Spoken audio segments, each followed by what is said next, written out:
Orang Kristen perlu memahami apa yang dialami Yesus untuk membayar lunas keselamatan kita. Kematian Yesus sangat penting bagi kebenaran Injil. Penulis Injil hanya memberikan sedikit penjelasan tentang penyaliban. Pemirsa, mereka sangat mengerti dengan penyaliban, tetapi hanya sedikit antara kita yang tahu.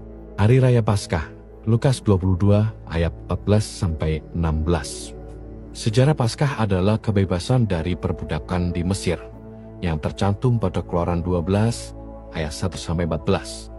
Orang-orang Yahudi diperintahkan untuk mengamati dan merayakan Paskah setiap tahun, yang juga tertera dalam Ulangan 16 ayat 1-8. Seekor anak domba dikorbankan dan darahnya dioleskan atau dibubuhkan pada tiang pintu dan malaikat maut melewati rumah tersebut. Pentingnya, Yohanes Pembaptis menyebut Yesus anak domba Allah. Demikian domba Paskah kita. Sejarah pesta roti tidak beragi atau roti tanpa dosa. Pentingnya Yesus adalah satu-satunya manusia tanpa dosa dan menyebut dirinya roti hidup. Inilah yang kita peringati sebagai perjamuan terakhir. Status fisik. Yesus cemas bergumul dalam roh. Ia sepenuhnya tahu apa yang akan terjadi dan apa yang akan dialami dalam 24 jam ke depan. Sehingga akan memiliki denyut jantung yang meningkat, juga meningkatnya kesadaran dan urgensi. Dalam Yohanes 13-17 penuh dengan kata-kata Yesus untuk murid-muridnya dan doanya untuk mereka dan untuk kita. Pola diet makanan yang Yesus lakukan mengikuti koser ortodoks dari Yahudi yang dimana memberikan dampak positif dan dapat dikatakan diet yang sangat sehat. Dan berjalan kaki adalah sarana transportasi utamanya. Dia akan berada dalam kondisi fisik paling fit pada waktu itu. Bagian 4. Penderita di Taman Getsemani, dan tercatat pada Matius 26 ayat 36-39 dan juga pada Lukas 22 ayat 41-44, yang dimana pada Lukas ini menjelaskan dengan detail mengenai peluknya yang menjadi seperti titik-titik darah yang menetes ke tanah. Pentingnya memahami hematohidrosis.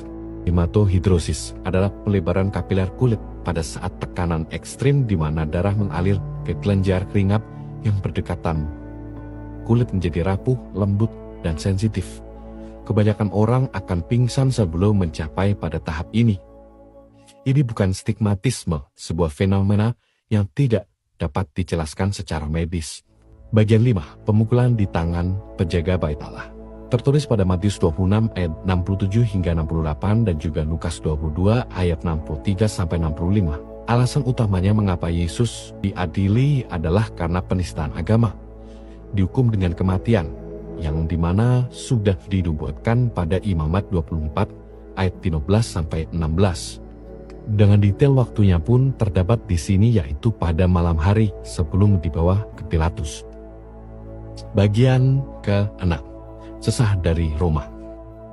Tertulis pada Matius 27 ayat 26-30 dan Yohanes 19 ayat 1-5. Alasannya, hukuman pendaulan standar untuk korban penyaliban yang dikecualikan adalah wanita, senator Romawi, dan prajurit Romawi dihukum karena kejahatan selain desersi.